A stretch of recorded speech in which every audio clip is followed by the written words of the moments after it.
Welcome to our first panel discussion of the 2021 Excess Soil Symposium. My name is Corinne Lynds, and for those of you that are just joining us now, I'm the content director here at Actual Media, and I'll be your moderator for today's discussion on how new regulations impact the industry. Keep your eye on the poll tab. We'll be looking to get your input throughout the session. Also, feel free to ask questions as we go throughout as well. Okay, so at this time, I'd like to invite each of our panelists to spend just a few minutes to introduce themselves, tell us who they are, where they're from, and what perspective they're bringing to today's discussion. The first up is Janet. Welcome, Janet. Great. Go ahead. Thank you, Corinne, and welcome to the Excess Soil Symposium. I'm really pleased to be speaking today. I've been a regular participant and speaker at the symposium over the years, so pleased to be back this year. I'm an environmental lawyer. I'm a certified specialist in environmental law. I'm based in Toronto. I'm a partner at Weir Folds. I'm also a member of the province's Excess Soil Engagement Group, which is the sounding board as from Megan's presentation as these regulations were being drafted and conceived. I'm also part of the CUI planning committee in relation to updating the excess soil bylaw tool, and part of it is excess soil committee. So I live and breathe a lot of excess soil. I was laughing when I heard Megan's introduction about reading excess soil regulations in the spare time. I find I sometimes end up doing that too. We've been working on the excess soil mandate for a long time, and at Weir Folds, we also have a very sophisticated team to assist us in any kind of soil needs that people are having. The excess soil rules we know are complex, and we don't have time to review them all in detail here. So this is not meant to be a detailed discussion. It's more in relation to the high level. There are lots of great resources out there. We have a bunch of them. The ministry has some. ONIA has some as well. You can forward after the resources or post them in a minute. So I've personally been engaged by municipalities and all the stakeholders and developers, QPs, haulers, and that's given us a real insight into relation to what the top things are that people have been raising as concerns in relation to excess soil. So I would say my top 5 things that I would say you need to know about the excess soil rules. One is that you have to do the heavy lifting. You have to review the soil rules and regulations, and it's important to get more than just a basic understanding of what those impacts might be to your business. There are lots of new definitions and complex requirements, and they can be confusing. There's no doubt about it. I think that's why we're constantly reading and rereading the rules and regulations. The second point I think I would talk about to help frame our discussion today is that recognizing, and again, Andy Manahan mentioned this in his opening comments, is that it does take a team. And that means that you have to have from your procurement specialists, your design specialists, your experts, your engineers, your QPs, and your legal counsel, because we end up drafting those contracts that put into place the obligations for the parties to successfully carry out those mandates to get your developments done. This is what it's all about. It's moving and tracking soil. So we have to make sure we have the contractual provisions to do that. The third thing I would say right now is the most sought after advice that we are being asked is that for those that have been engaged in the process, does the contract that they have entered into, does it count as being exempt from both the registration requirements and the planning requirements that come into force on January 1st, 2022? And that is on an as contract basis. There is no sort of blanket to say yes or no. We have to go through and review them. In a lot of instances, we are finding that they address soil management and qualify those people for exemptions, which is a good thing. For those that don't, it's kind of getting late in the game to try to draft those contracts now.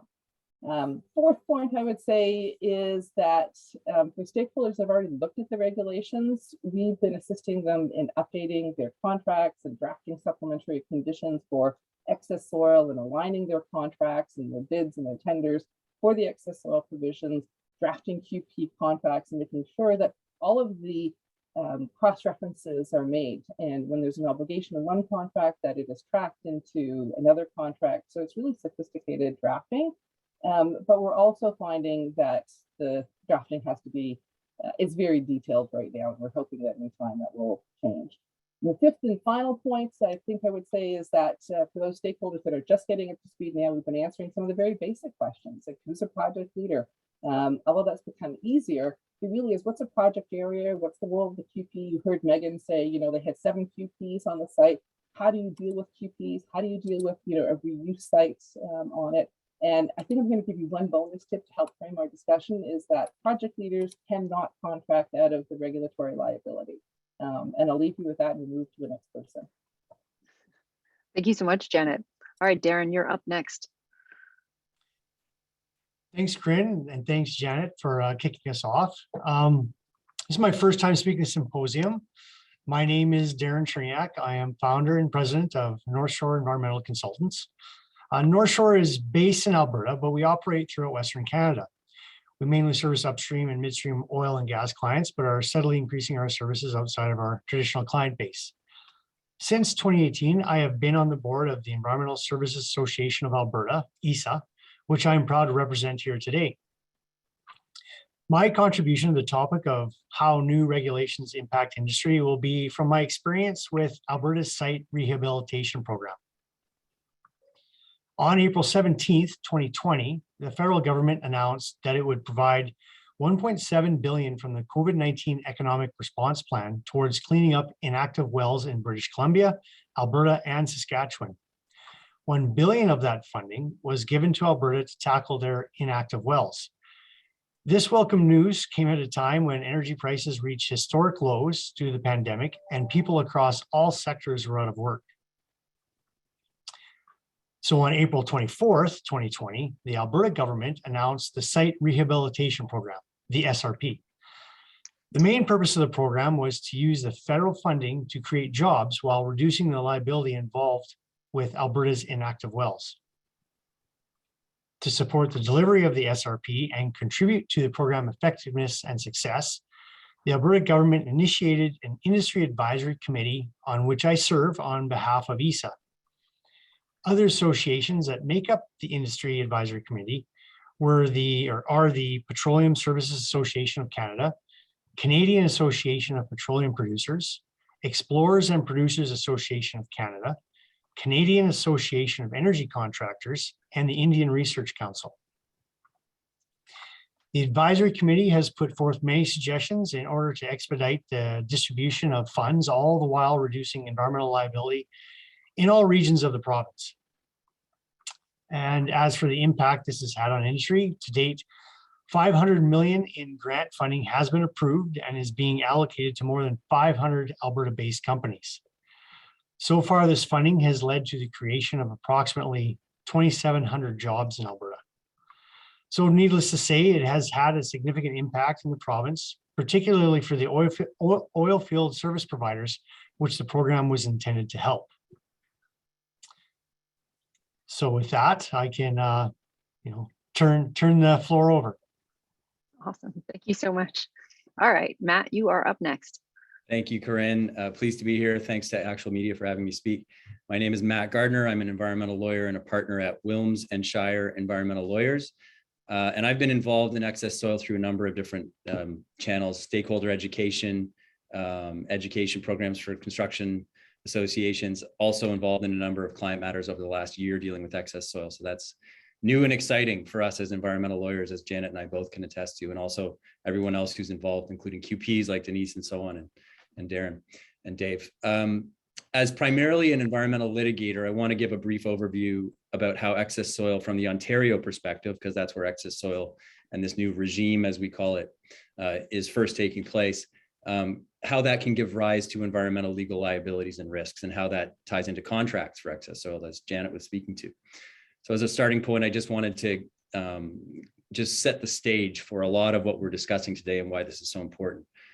Excess soil is deemed waste in Ontario under the new regulation, the excess soil regulation, unless and until the requirements in the excess soil reg are fulfilled. Excess soil is finally placed for a beneficial reuse purpose at a reuse site.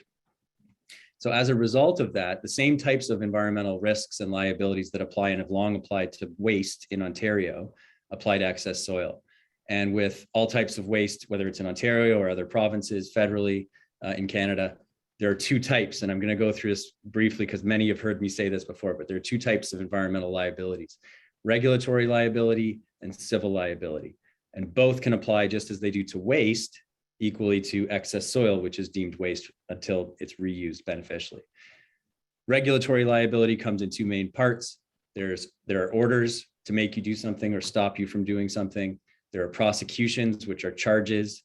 They're usually, they're punitive in nature. They're normally resulting in fines. Very rare circumstances, in the most egregious cases, they can result in jail time. And those apply equally to excess soil in Ontario. There are two additional enforcement mechanisms that the ministry has put forward that are legislated but have not yet come into force, that are a little bit less in terms of severity than full prosecutions with fines. There are AMPs, administrative monetary penalties, and there may also become, once it's in force, the ability to seize vehicle plates for vehicles that are involved in or potentially involved in the commission of an offense under the excess soil regime. That's regulatory liability. The other type, as I said, is civil liability, which means lawsuits between parties. So if soil, for example, is deposited at a property without consent, or it gives rise to migration of contamination from that property at which it's deposited to another property, this can give rise to civil liability as well as regulatory. Plaintiffs usually in civil liability scenarios, lawsuits, seek damages, but they can also seek injunctive relief. Happy to chat about that later in terms of some of the recent cases. And just like in regulatory liability with orders and charges, you can also see individuals named and held liable. The Midwest case is a good example of that in Ontario in civil lawsuits.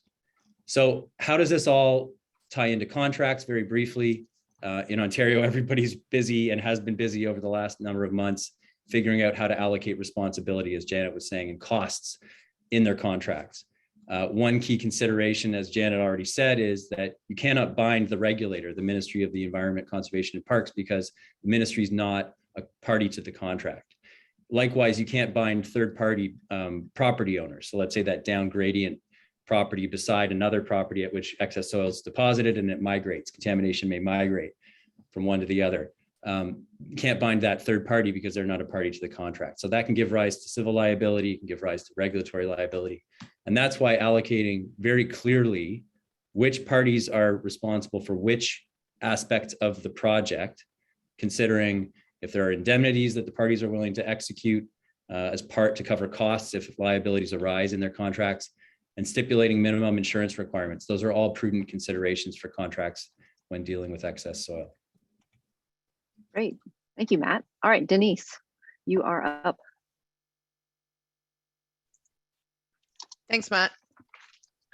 So my name is Denise Lacchin. I am an environmental engineer with Golder Associates, and I have been working in the brownfield world in Ontario for almost 30 years now. And in that process, I've planned and prepared soil management plans for both contaminated and uncontaminated excess soil prior to the regulation.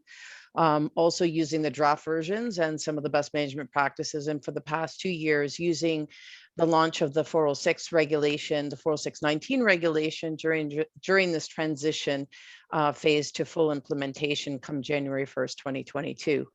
As you heard earlier from Megan, some of the soil management plans that I have been involved in include the soil management planning and specifications related to that Cherry Street Stormwater Lake Filling Project and the Portland's Flood Protection Project. So applying both the best management practices and the draft regulation and the current regulation now in terms of how it was done in draft and how it's evolved with the new regulation. I'm also a board member with ONEA, and I'm a member of the newly formed QP Community of Ontario, and I'm a co-chair of the QP Co-Excess Soil Committee. So from our QP perspective, we've been reviewing this new regulation since its launch 2 years ago in December of 2019, and we've been evaluating how this regulation would get incorporated into our projects, both from a planning and design perspective and a construction implementation perspective. And as a QP, there are some common questions we get asked by owners of projects or owners of receiving sites in terms of how this regulation applies to them. So then one of the first questions we'll get is, what do I need to do for my excess soil project? And the simplified answer to that is, it depends. It is variable. No two sites are alike. It depends on what's happening at the source project area, how much of soil is being generated, what the quality of that soil is, also depends on who's receiving the soil. Is it a reuse site? Is it a class 1 soil management facility? Is some of it going to a waste disposal facility? Or in some cases, does it need to go to this temporary class 2 site in between? So what's the best tool for excess soil planning? That's another question we often hear. And so aside from engaging a QP to support your project, either at your source area or at your receiving site, the number one tool for excess soil planning is going to be that cut fill calculation. And Megan alluded to that earlier today in the earlier session, in the fact that it actually is constantly being looked at and being revised during construction. So it's planned in design and then implemented and then constantly evolving. It's very important to understand the quantity of soil being generated by the project that cannot be reused on site, because it only becomes excess in terms of the regulation when it is cannot be reused on site and has to go off your project area. And the other key tool is for reuse sites is a fill management plan. So one of the often questions we get in terms of the costs of this excess soil regulation to the projects. And so how do you reduce some of your excess soil costs? And the key to that is early planning.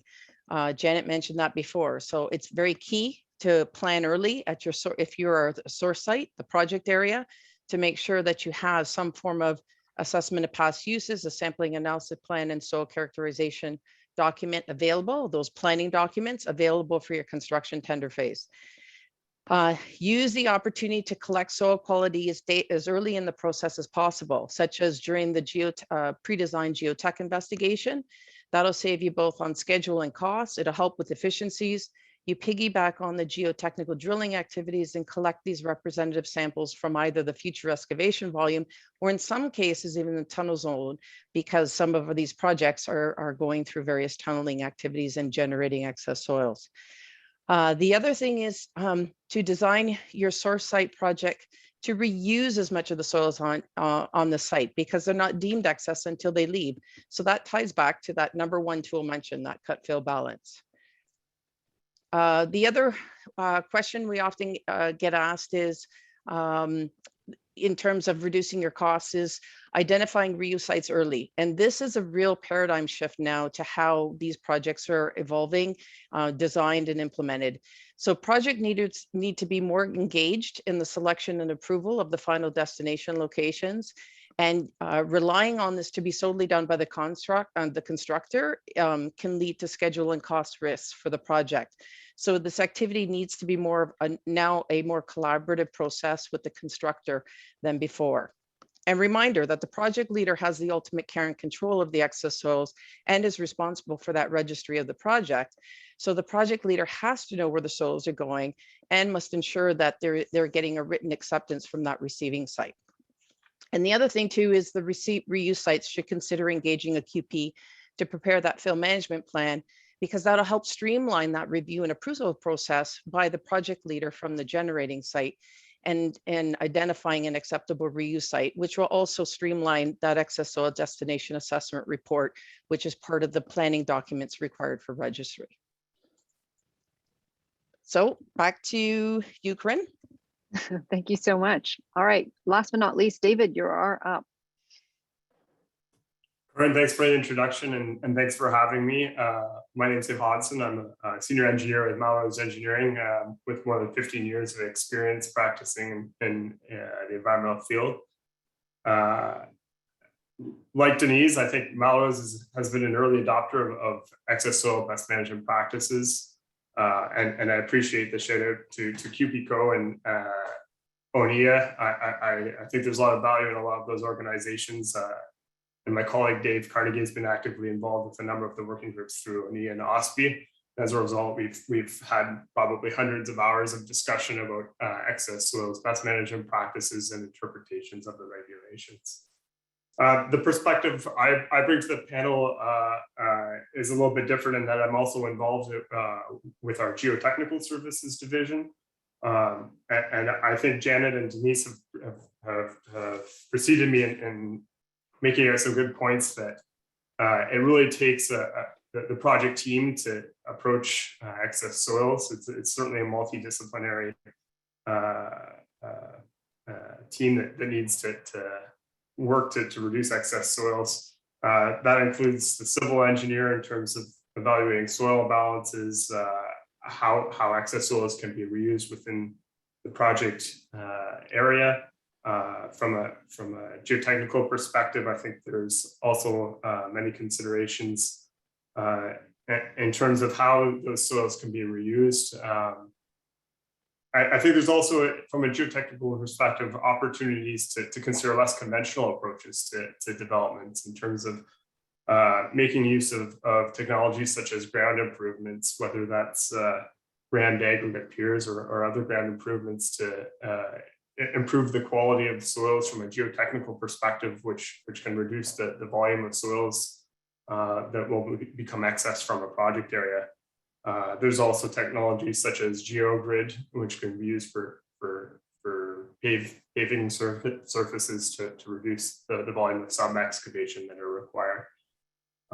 And then from a constructor point of view, again, Denise did a good job of speaking to the constructor, but I think there's lots of challenges working with constructors, and particularly in design build contracts where from an early stage, it's important to work with the owner to identify what the final design might ultimately look at, and how best to approach the soil characterization program when the total volume of soil may not be known, and also where excess soils may be generated from a project area may not be known.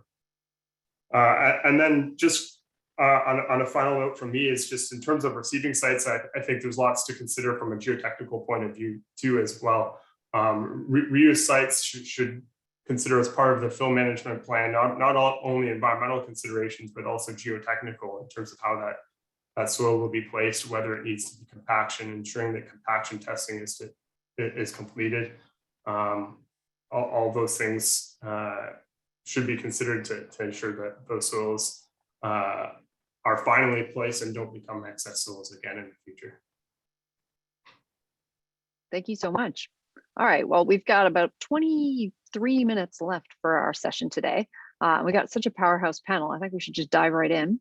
The first question I have for you folks today is, how are industry stakeholders adjusting to the new excess soils regime in Ontario? And I think I'm going to start with Janet on this one today. Great, thanks. And it's a great question. And I think from the sessions that people have been participating in the Ministry of Environment sessions on the excess soil reg, I think there's a significant amount of frustration, despite all the education that we have all been doing. And we have a very engaged panel here for the outreach. I think we're still seeing that frustration that people don't necessarily know. So those have been the early adopters from the best management practices, and we have the draft regulation, get it and have been, refining their plans. Then there's a whole group of people that have some level of sophistication, and they are now looking at more details and the costs and trying to understand if they have the right team in place. And then there's a whole bunch of people that just are blindsided by it. And it's surprising at this point of view. And those are the ones that, we're really working hard with to make sure that for their projects and that their bids and tenders and things that have gone out already will be compliant, and they will have proper protections in place. And I think that one of the most important things in all of this, Matt talked a lot about the regulatory and civil liability, good contracting and good contract documents and supplemental conditions avoid that, because it spells out exactly what the requirements are, who does what, who has responsibility. So ultimately, the provisions in a contract guide a successful project. And it is part, we've all talked about the importance of, having these ongoing discussions. They are not simple discussions. And, we often take them in a team approach to different people participating and keeping it. I will say that I think some of the most confusing questions that we get are people recognizing that their site, their project area, their source site can also be a reuse site in certain instances based on the cut and fill, based on the technical requirements that they might need to take soil off because of contamination or other things. But then they also have to bring soil on to reinstate the property.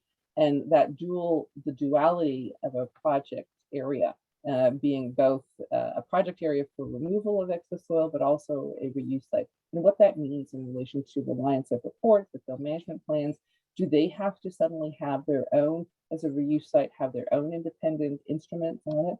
So there's a lot of questions, and we're developing sort of a decision matrix for people to help guide that discussion. And we're really hoping within the next 18 months, when we come back next year, we'll say that everybody's got it and the contracts are now simplified and they don't have to be 20 pages long of excess supplementary conditions to try to guide people through that decision-making process. And I think the last part of that, and Matt mentioned again about the liability, and that's where the record keeping really does come into key. And you will hear me and probably others saying that even if your project is exempt from some of those planning requirements, those planning documents are your best defense in relation to contractual liability, civil liability, and regulatory liability. You need to close that loop in relation to your excess soil not being a waste. And a good contract and due diligence and follow-up and auditing provisions are absolutely key to demonstrate that. Perfect. Thank you. All right, in essence of time, I'm going to whip through a couple of our questions a little bit more before I get too much discussion going, because we also have questions rolling in. I've got them on my end here from our audience. So I want to make sure we have a chance to hit those. So I'm going to ask Darren, I got a question for you. The Alberta government has set aside 100 million to go towards cleanup of orphan well sites on First Nations and Métis settlements. Tell us about some of the Indigenous initiatives underway. And then, as I said, then we'll skip over and get some questions from our audience. Okay, you froze up a little bit on me, Corinne, but I think I know your question. A little bit of a clarification. I think on the 100 million, there has been, that would speak specifically to period 6. There's been 8 periods for the SRP to date.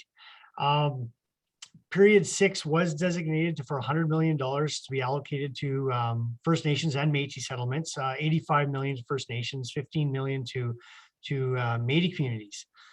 However, the entire program has been worked so that there is a component to it that First Nations, Aboriginal groups can participate on. There's more incentive to use First Nation contractors throughout the whole program. So what that means is, generally, if they were to use, if an oil company were to engage a First Nation contractor, they would be eligible for 100% funding. If they were not, if they used, I guess, a different private organization, they would be only available 50% funding of that project cost. So through that, I think some of the initiatives that I have seen have been lots of opportunities to collaborate with First Nation contractors. Training as well has been another initiative that the communities have taken advantage of. And like I said, relationships that will last, I hope, far beyond the end of the SRP program, which does end December. Right now, the ending date is December 31st, 2022. So some of the, I see some of the great benefits of working with the First Nations is relationship building for the future, and also helping them train, help communities get more trained workers into the labor force, for sure. Great, thank you. All right, so the first question that I've received here from our audience, and I'm just scrolling back up because we have a few. All right, so a question about real or perceived conflict of interest. Can a QP be on staff with the company that either generates or receives the excess soils? Who would like to tackle that? I think it should be our QPs. I think so. So I'll take the first stab at that. Technically, it shouldn't be the same. There should be a distinction between a QP for the generating site, your project area, and a QP overseeing the reuse site and the interests of the owner of the reuse site, because that's and again, the project area is the one. The project leader for the project area has the ultimate control or carrying control of the soils and is responsible for that registry, and so needs to engage a QP from time to time to do certain things. Likewise, on the reuse site, there is the potential for the reuse site to also be registered to file under the registry, especially if they're receiving soils, once they start receiving soils greater than 10,000 cubes. And the other thing to keep in mind is, even though some of these projects right now may have been grandfathered or didn't require to register because there were contracts prior to this January 1st, 2022 date, they may not require to register, but as a receiving site, you may be required to register. So there really should be that distinction between the QPs on both ends, because there are different parties and different interests and different legal obligations associated with this regulation, as both Matt and Janet have mentioned earlier. Perfect. Thank you. Lots of nodding in agreement. That's a good sign. All right, another question. When it comes to small scale projects, backyard pool, will they need to follow this regulation? Yes, there are very few exemptions. It's a terrible answer. And initially in the draft and the BMPs, there was talk about, having an exemption and a small quantity exemption. So I think it's under 100 cubic meters. Doesn't require some of the planning requirements, but it does require everything else. And so that's the problem in relation to tracking. So it is a cost. So that backyard pool you're anticipating next summer when it gets nice and warm, yes, make sure your contract, make sure you know where it goes, because as a property owner, you're still responsible. You are the project leader for it. And I think that's where people are failing to understand. And there are registry requirements too, and payments of fees on that. So as frustrating as it is, yes. Okay, thank you. And I have another question here, and then we'll go back to our regularly scheduled questions. How does the new regulation in Ontario apply to soils that travel to Ontario from other provinces? Anyone would like to tackle that one? Matt, you look like you're ready. Well, it doesn't speak to that scenario, but what you have to figure out is, what is your regime or suite of laws provincially from one province to Ontario for dealing with Ontario when it comes to waste. So that's important. There's also federal, well, there's also municipal. We know about all of our bylaws, site alteration permits and requirements in Ontario. So depending on which province, so let's say it's Manitoba or it's Quebec, as adjacent properties to Ontario or provinces to Ontario, you have to know what the legal regime is in each of the provinces. If, let's say, outside of usually the scenario for excess soil, but if there's certain waste that constitutes hazardous waste, you can have federal requirements kick in under the Canadian Environmental Protection Act. So you have to look at each of the specific areas from which you are transporting soil as waste from one province to the other, depending on if it's going outside of Ontario or into Ontario. Short answer. Okay. No, it's great. Actually, I have another question for you. What are the key legal compliance issues? And Janet, I think you could jump in on this too. What are the key legal compliance issues that all excess soils producers should be aware of? Any important recent excess soils cases to share? That came out rough, but I think you got it. Any important recent excess soils cases to share?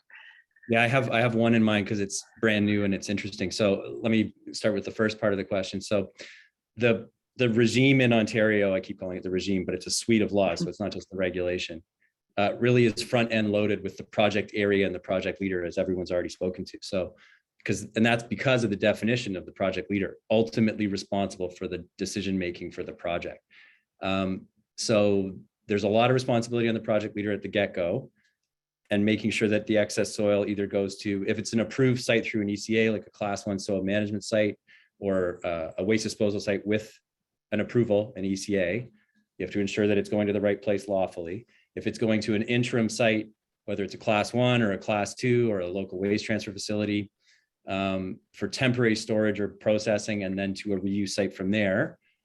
Certainly with the other two examples, local waste transfer facility and class 2, you have to ensure that you know from cradle to grave where your soil is going and that all of the requirements are being met, which it goes again to Denise's point about two different QPs for both front end and end of the spectrum for the project and the reuse site.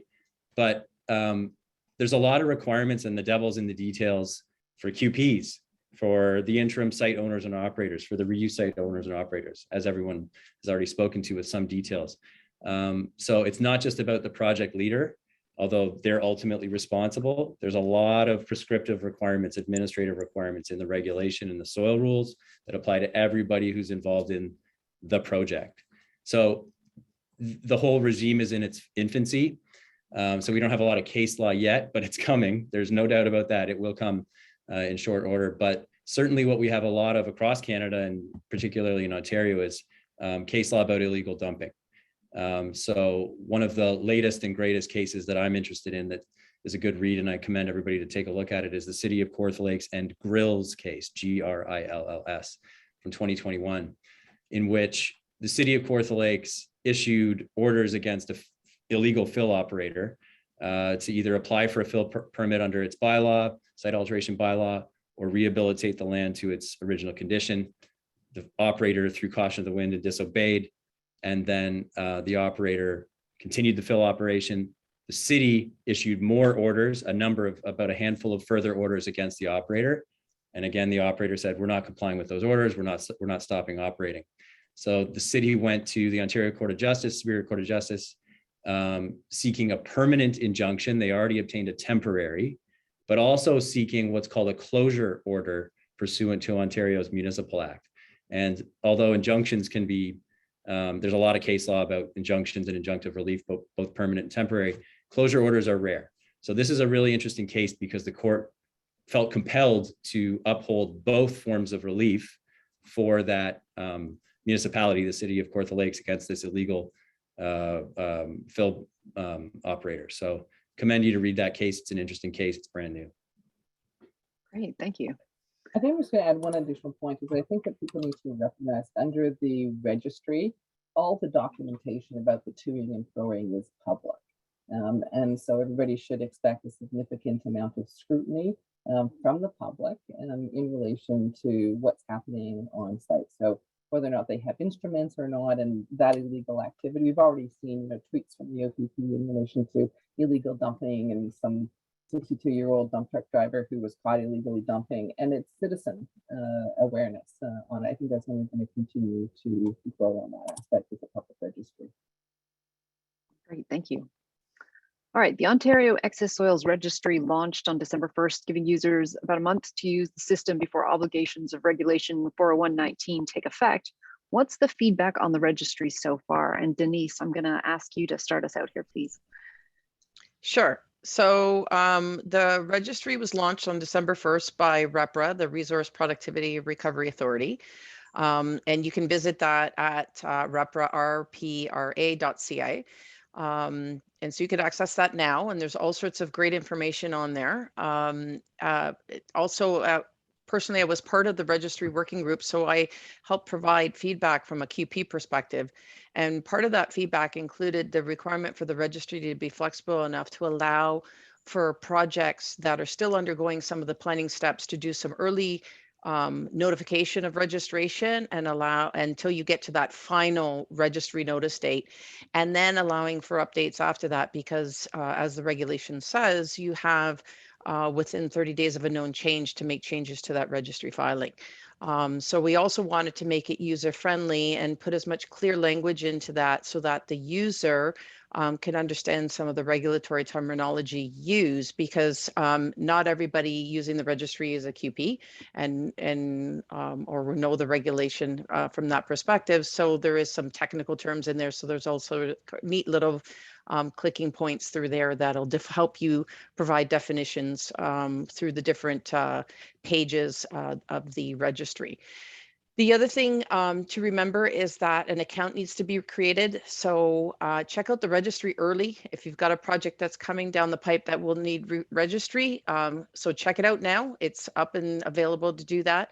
Set up your account and get yourself in there as either registered as either the source site or the reuse site, because as I mentioned, the reuse site could also require registry come January 1st, 2022, if they're receiving more than 10,000 cubes. We also heard the project leaders ultimately responsible for this project area notice filing. And so, and the owner and operator of a reuse site is basically the responsible party for the reuse site. So both of those parties, the owners and project leaders and operators, can designate an authorized person to file on their behalf. And that could include QPs. It doesn't have to be, but it could be. So the bottom line with the registry is get familiar with it. It's there. There are training manuals available online. And as Janet mentioned earlier, there's also variable fee structure that is based on volume. So get yourself familiarized with that table as well to see how much the registry will cost your project based on the volume of excess soil, which is going to come from that cut fill table that we talked about. And then another reminder that the enforcement of the regulation resides with the ministry and not REPRA. REPRA has developed the tool, they house the tool, but the enforcement of the regulation will come through the ministry. Great, thank you. I've got two. Yeah, go ahead. I could add 2 additional points. One, that when Denise mentioned the fees, RIPRA clarified that there is no refund. So if you overestimate the volume to your site, then you don't get a refund if you tip over into the next scale. So be accurate on it. So we're not telling you to underreport, but just note that you can't get a refund. And I think one of the other important things that we've been doing for clients is in relation to due diligence. When RIPRA has posted the forms that have to be filled out, and making sure that in the contracts, the required information for somebody to be able to fill out those contracts is available and is required to be disclosed and under the existing contracts that they have, because the forms do require certain things, especially for reuse sites, that might be slightly different than what are in contracts. So it's a good review. Thank you. We have a ton of questions from the audience that we're not going to be able to get to, but what I'm hoping is through the Whova app, you guys will be able to reach out and hopefully be able to respond to some of these as well. What I'm going to do now is I'm going to ask each of you any advice for industry stakeholders as they adjust to the new regulations. And I'd love it if you could each take maybe a minute just to give us your thoughts to wrap things up today. I'm going to start with you, David, because I haven't gotten to you yet, and I want to make sure we include your thoughts. Yeah, sure. Thanks. I think one of the most important considerations for stakeholders right now is to consider receiving sites. Particularly, municipalities should be thinking about their infrastructure projects and where those soils are going to be going to. We're already getting a lot of inquiries from them. I think a lot of public works managers, real estate teams are starting to consider where those soils will be going. So. Questions around establishing class 2 sites, class 1 sites, using their waste transfer stations in the context of the regulations. And in particular with municipalities, I'd also point out that I think solid impacted soils are going to be more challenging than is anticipated, considering restrictions around placement of those in areas where groundwater is used for potable purposes. So I think municipalities have a lot to consider in the context of their infrastructure projects, and particularly with salt impact. So. Thank you so much. All right, Darren, you're up next. Final thoughts. Any advice for industry? I'm a bit of a disadvantage in the panel since my experience isn't with excess soils in Alberta, the regulations or guidelines. So I don't really have too much to offer more than what David offered. It's obviously it's an important topic. We do, a lot of our practice areas is to do with soil conservation, and it is something that does need to be paid attention to very closely. Thank you. And Denise?